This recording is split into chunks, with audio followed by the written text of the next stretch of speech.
Kita masuk lebih dalam teman-teman sekalian ke poin setelahnya. Jadi poin A tadi kurang lebih disilakan dengan definisinya.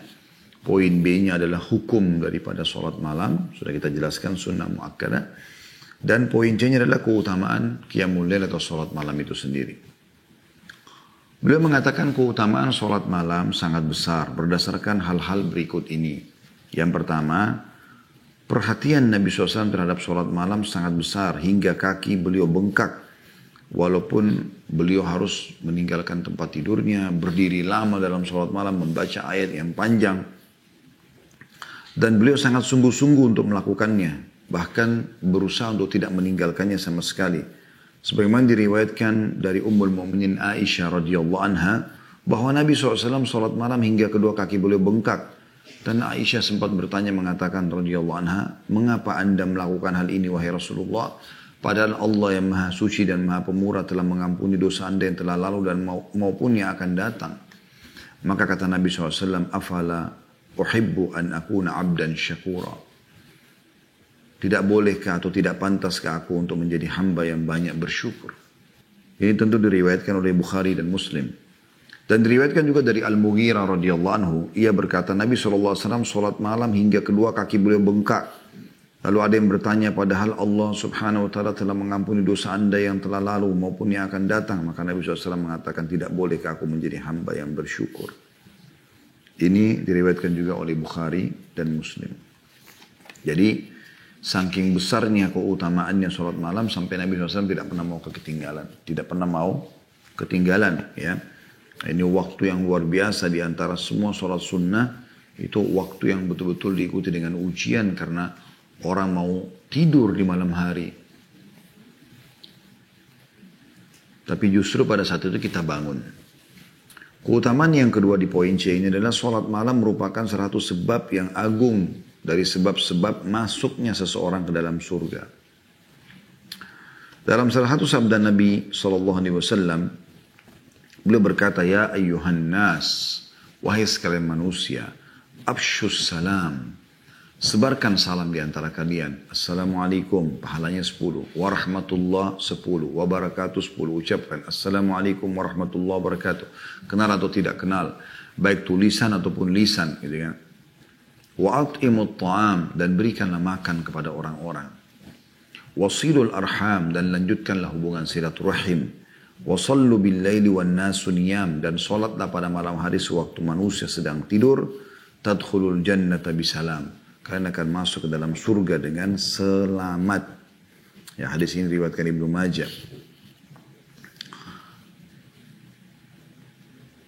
Ada seorang penyair berkata, kata beliau, lezatnya tidur telah melalaikan dari kehidupan yang baik dan kehidupan yang lebih baik di kamar-kamar surga.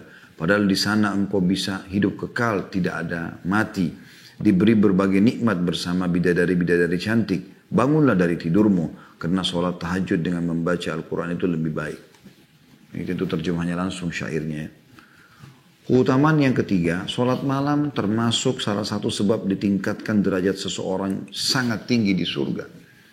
Berdasarkan hadits Abu Malik al-Ash'ari radhiyallahu anhu yang mengatakan bahwasanya Rasulullah SAW bersabda, inna fil jannati ghurafan yura zahiruha min batiniha wa batinuha min zahiriha. A'addallahu ta'ala liman at'ama at-ta'ama wa alana al-kalama wa taba'a al-siyama wa afsha as-salama wa shalla bil-laili wan nasu niyam. Sesungguhnya di surga ada kamar-kamar yang bagian luarnya dapat dilihat dari dalamnya dan bagian dalamnya dapat dilihat dari luar, saking indahnya. Luar dalam semuanya bisa terlihat, semuanya bagus ya. Biasanya kalau kita di dunia ini mungkin kaca semuanya sehingga kita bisa mengetahui bagaimana rapinya, bersihnya, indahnya bagian dalam. Bagaimana juga dari dalam bisa lihat keluar ya. Kamar-kamar itu yang indah itu disediakan oleh Allah Ta'ala untuk orang-orang yang pertama memberi makan, suka traktir orang. Memberi makan, berbagi-bagi. Yang kedua berkata-kata yang lembut, santun. Yang ketiga mengikuti puasa, selalu dari puasa ke puasa, selalu sibuk mencari puasa-puasa yang diperintahkan. Yang keempat menyebarkan salam. Dan yang kelima nih saksi bahasan kita, sholat di malam hari ketika manusia sedang tidur. Dan ini hadis riwayat Ahmad, Ibnu Hibban, Tirmidzi dan dikatakan atau dinyatakan hadis ini adalah hadis yang sahih. Keutamaan yang keempat, orang yang senantiasa menjaga dan melakukan sholat malam adalah termasuk orang-orang yang berbuat kebaikan dan berhak mendapatkan rahmat Allah. Ya. Beliau mengangkat dalil dari surah Adz-Dzariyat ayat 17 sampai 18 yang tadi kita bacakan di awal ya. A'udzu billahi minasyaitonir rajim. Kanu qalilan minal laili ma yahja'un bil ashari hum yastaghfirun. Mereka sedikit sekali tidur di waktu malam dan akhir malam mereka memohon ampun kepada Allah. Artinya ini perbuatan kepatuhan kepada Allah Subhanahu wa taala. Yang kelima, Allah Subhanahu wa taala memuji orang-orang yang melakukan sholat malam sebagai hamba-hambanya yang senantiasa berbuat baik dan sebagai mukmin yang sejati. Ya, sebagaimana Allah sebutkan dalam surah Al-Furqan ayat 64. A'udzu billahi minasyaitonir rajim walladzina yabituna lirabbihim sujjadan wa qiyama. Jadi Allah di awal-awal ayatnya pujian sifat-sifat Allah ini, sifat-sifat hambanya ini beliau mengatakan, Allah SWT berfirman, wa ibadur rahmanil ladzina yamshuna 'alal ardi hauna. Dan hamba-hamba Allah yang Maha Pengasih yang berjalan di muka bumi, gitu kan? Dengan cara yang baik. Nah, salah satu sifat mereka adalah walladzina yabituna lirabbihim sujjadan wa qiyama. Orang-orang yang melalui malam hari mereka dengan bersujud dan berdiri untuk Rabb mereka. Yang keenam, Allah Subhanahu wa taala bersaksi bahwasanya orang yang menjaga salat malam termasuk orang-orang yang memiliki keimanan yang sempurna. Sebagaimana Allah berfirman di dalam Al-Qur'an, disebutkan dalam surah As-Sajdah ayat 15 sampai 16. A'udzu billahi minasyaitonir rajim. Innama yu'minu bi ayatina alladziina idza dzukiru biha kharru sujjadan wa sabbahu bihamdi rabbihim wa hum la yastakbirun. Tatajafa junubuhum 'anil madaji'i yad'una rabbahum khaufan wa tama'an mimma razaqnahum yunfikun. Yang artinya sesungguhnya orang-orang yang benar-benar beriman dengan ayat-ayat kami, dianggap imannya paling benar, paling sempurna adalah orang-orang yang apabila diperingatkan dengan ayat-ayat kami, mereka menyungkur sujud. Siapa ada peringatan mereka tentang ayat sujud, mereka sujud dan bertasbih serta memuji Rabbnya. Sedang mereka tidak menyombongkan diri. Lambung mereka jauh dari tempat tidur mereka. Sedang mereka berdoa kepada Rabbnya yang penuh rasa takut dan harap. Dan mereka menafkahkan sebagian dari rezeki yang kami berikan kepada mereka. Yang ketujuh, Allah SWT membedakan orang yang sholat malam dengan selain mereka yang tidak memiliki sifat seperti mereka. Disebutkan dalam surah Az-Zumar ayat 9. A'udzu billahi minasyaitonir rajim. Amman huwa qanitun ana al-laili sajidan wa qa'iman yahdharul akhirata wa yarju rahmata rabbih. Qul hal yastawi alladhina ya'lamuna wal ladzina la ya'lamun innama yatadhakkaru ulul albab. Qul hal yastawi alladhina ya'lamuna wal ladzina la ya'lamun innama yatadhakkaru ulul albab. Saya ulangi tadi potongan ayat terakhirnya. Apakah kamu, wahai orang-orang musyrik yang lebih beruntung, ataukah orang yang beribadah di waktu-waktu malam dengan sujud dan berdiri, sedang ia takut kepada azab akhirat dan mengharapkan Rabb mereka atau rahmat Rabb mereka? Apakah sama kalian yang menyembah berhala, sembelih kepada selain Allah, berbuat kesyirikan, berbuat keonaran, berbuat perzinahan dan segala macam, dengan orang-orang yang sibuk dengan sholat malam, ya, dan mereka berharap rahmat Tuhan mereka dan mereka takut azab di akhirat? Adakah sama orang-orang yang mengetahui dengan orang yang tidak mengetahui tentang hal ini? Sesungguhnya orang yang berakallah yang menerima pelajaran. Yang kedelapan, sholat malam akan menjadi penghapus kesalahan dan pencegah perbuatan dosa. Jadi bersih dosa-dosanya. Sebagaimana hadits Abu Umamah radhiyallahu anhu dari Rasulullah SAW, beliau bersabda, "Alaikum biqiyamil laili fa innahu da'bus salihin." فإنه دأب الصالحين قبلكم وهو قربة إلى ربكم ومكفر للسيئات ومنهات للآثام. Hendaklah kalian melakukan sholat malam, karena hal itu merupakan kebiasaan orang-orang soleh sebelum kalian. Sholat malam mendekatkan kalian kepada Rabb kalian, menghapuskan kesalahan-kesalahan dan mencegah perbuatan-perbuatan dosa. Diriwayatkan Tirmidzi dan juga Al-Hakim serta dihasankan oleh Albani. Ya. Jadi hadits ini menjelaskan dibersihkan dosa-dosa, ya. Wa mukaffiratun lis-sayyi'at. Kemudian yang kesembilan, sholat malam merupakan sholat yang paling utama setelah sholat fardu. Sebagaimana sudah disebutkan tadi sebelumnya di dalil tentang hukum sholat malam, ya. Kata Nabi SAW, afdalus siyami ba'da ramadhani syahrullahil muharram. Puasa yang paling afdal setelah Ramadan adalah puasa di bulan Muharram. yang kita sekarang ada. Wa afdhalus sholati ba'dal maktubati sholatul lail. Dan sholat yang paling afdal setelah sholat 5 waktu adalah sholat malam. Yang ke-10, sholat malam merupakan tanda kemuliaan seorang mukmin. Hal ini berdasarkan hadis yang disampaikan Sahal bin Sa'ad radhiyallahu anhu yang mengatakan bahwa Jibril alaihissalam datang kepada Nabi SAW seraya berkata, Ya Muhammadu, ish ma syi'ta fa innaka mayyitun. Wa ahbib man syi'ta fa innaka mufariquh. Wa'mal ma syi'ta fa innaka majziyun bih. Thumma qala ya Muhammad syaraful mu'mini qiyamul lail. Wa izzuhu istighna'uhu anin nas. Wahai Muhammad, hiduplah sekehendakmu, tapi engkau pasti akan mati. Wahai Muhammad, cintailah siapa saja engkau kehendaki, tapi pasti engkau akan berpisah dengannya. Wahai Muhammad, berbuatlah sekehendakmu, tapi engkau pasti akan mendapatkan balasannya. Kemudian Jibril AS berkata, wahai Muhammad, kemuliaan seorang mukmin ada pada sholat malamnya. Justru di situ puncaknya dia mendapatkan kemuliaan, ditinggikan derajatnya, dimudahkan urusannya, dipenuhi kebutuhannya.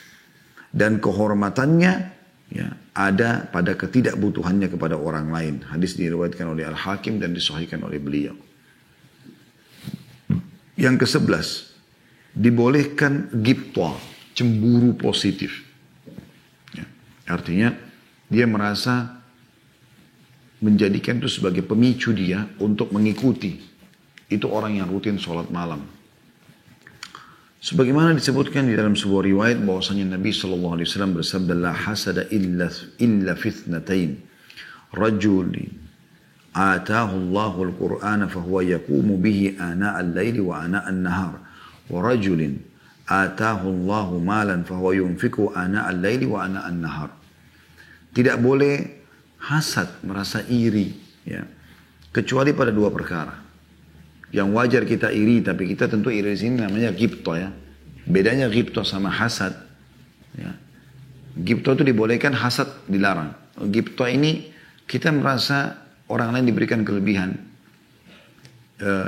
Yang sifatnya kita masih bisa kerjakan, kayak misalnya ibadah gitu ya. Kayak sholat malam, berjihad, suka bersedekah misalnya gitu. Maka kita berharap juga diberikan kesempatan yang sama tanpa berharap hilang dari dia kesempatan itu. Kalau kita pindah, kita berharap mendapatkan peluang itu lalu kita berharap hilang dari dia, maka pindah ke hasad yang hukumnya haram. Atau iri dengki yang hukumnya haram. Kata Nabi SAW, tidak boleh orang ghibthah itu, hasad itu, kecuali dengan dua perkara. Yang pertama terhadap seseorang yang Allah SWT karunia Al-Quran, lalu dia sholat dengannya di malam dan siang hari. Sibuk membaca Al-Quran dengan sholat. Di malam hari maksudnya sholat tahajud di sini. Yang kedua terhadap seseorang yang Allah SWT karunia harta, lalu dia infakkan di malam dan siang hari. Dia sibuk dengan infak apa yang dia miliki tersebut. Hadis ini riwayat Imam Muslim. Dan juga hadis Abdullah bin Mas'ud radhiyallahu anhu, ia mengatakan bahwa Nabi SAW bersabda tidak boleh hasad kecuali terhadap dua perkara. Yang pertama terhadap seseorang yang Allah Subhanahu wa taala karunia harta lalu dia menggunakannya di dalam kebenaran. Yang kedua terhadap seseorang yang Allah SWT karunia hikmah atau ilmu, lalu yang memutuskan hukum dengan ilmunya serta mengajarkannya. Tapi saksi bahasan kita tadi potongan pertama yang masalah dia membaca Al-Quran di malam hari maksudnya di sholatnya. Yang ke-12, membaca Al-Quran dalam sholat malam merupakan ghanimah atau keberuntungan yang besar. Berdasarkan hadits Abdullah bin Umar radhiyallahu anhuma, ia mengatakan bahwa Rasulullah SAW bersabda, Man qama bi ashri ayatin lam yuqtab minal ghafilin, wa man qama bi mi'ati ayatin kutiba minal qanitin, wa man qama bi alfi ayatin kutiba minal muqantirin. Ya. Barang siapa yang sholat malam dengan 10 ayat, misalnya anda sholat 11 rakaat, setiap rakaat anda baca setelah Al-Fatihah cuma 1 ayat. Berarti anda punya 11 ayat ya. Berarti anda melewati angka 10 itu. Barang siapa yang sholat malam dengan 10 ayat, maka tidak ditulis sebagai orang yang lalai. Maksudnya dia akan terus menjadi orang yang ngah dan selalu peduli dengan ibadah-ibadah. Dan barang siapa yang bangun sholat malam dengan membaca 100 ayat, maka dicatat sebagai qanitin atau orang-orang yang tunduk dan patuh. Dan barang siapa yang membaca dan sholat malamnya 1000 ayat, maka dicatatkan dia termasuk orang yang muqantirin. Ada footnote nomor 24 yakni orang-orang yang mendapat keuntungan yang melimpah berupa pahala yang banyak. Juga diriwayatkan dari hadits Abu Hurairah radhiyallahu anhu yang mengatakan bahwa Rasulullah SAW bersabda, "Ayuhibbu ahadukum idza raja ila ahli an yajida fihi thalatha khalifatin idhamin siman." Qulna na'am, qala thalathu ayatin yaqra'u bihinna ahadukum fi salati khairun lahu min thalathi khalifatin wa idhamin siman. Maukah salah seorang dari kalian ketika kembali kepada keluarganya mendapatkan 3 unta hamil yang besar lagi gemuk? Maka kami menjawab, iya kami mau ya Rasulullah. Kata Nabi SAW, 3 ayat yang dibaca oleh salah seorang dari kalian dalam sholat malamnya, itu lebih baik daripada 3 unta hamil yang besar lagi gemuk. Ini riwayatkan Imam Muslim, tentunya nomor 802. Jadi kita lihat di sini bagaimana membaca ayat-ayat dalam sholat malam itu punya kedudukan tersendiri selain daripada sholat malamnya. Gerakan sholat dan sholat malam sendiri ada pahalanya. Bacaan ayatnya pun punya keutamaan tersendiri. Bahkan di sini ada motivasi memperbanyak ayat. 10 ayat dapat ini, 100 ayat dapat ini, 1000 ayat dapat ini gitu ya. Nabi SAW memberikan satu batasan maksimal dan minimal mengenai masa khatam atau menamatkan Al-Quran. Hal itu beliau katakan kepada Abdullah bin Umar ketika menanyakan. Nabi SAW bersabda kepadanya, "Fi arba'ina yawman." ثم قال في شهر ثم قال في 15 ثم قال في 20 ثم قال في 70. Dalam 40 hari boleh orang mengkhatam Al-Quran. Mau lebih cepat 1 bulan. Mau lebih cepat 15 hari. Mau lebih cepat 10 hari. Kemudian beliau mengatakan dan juga dibolehkan 7 hari. Setiap 7 hari mengkhatam Al-Quran. Ya. Dan ini riwayat Abu Daud. Abdullah bin Umar juga berkata, saya masih mampu untuk menamatkan lebih cepat dari itu ya Rasulullah. Maka kata Nabi SAW, la yafqahu man qara'ahu fi aqalli min thalath. Maka tidak termasuk orang yang faqih atau mengerti hukumnya, orang yang membaca atau menamatkan Al-Quran kurang dari 3 hari. Hadis ini riwayat Abu Daud. Ya, artinya, kalaupun kita mau baca panjang di malam hari, diusahakan tidak mengkhatamnya gitu kan, kecuali di waktu-waktu tertentu. Sebagian ulama menitik beratkan seperti di malam-malam Ramadan ya. Utsman bin Affan pernah membaca 30 juz ya, itu di akhir sholat witir. Yang biasa kita baca cuma qul huwallahu ahad, itu luar biasa. Bagaimana dia radhiyallahu anhu diberikan taufik oleh Allah Subhanahu wa taala.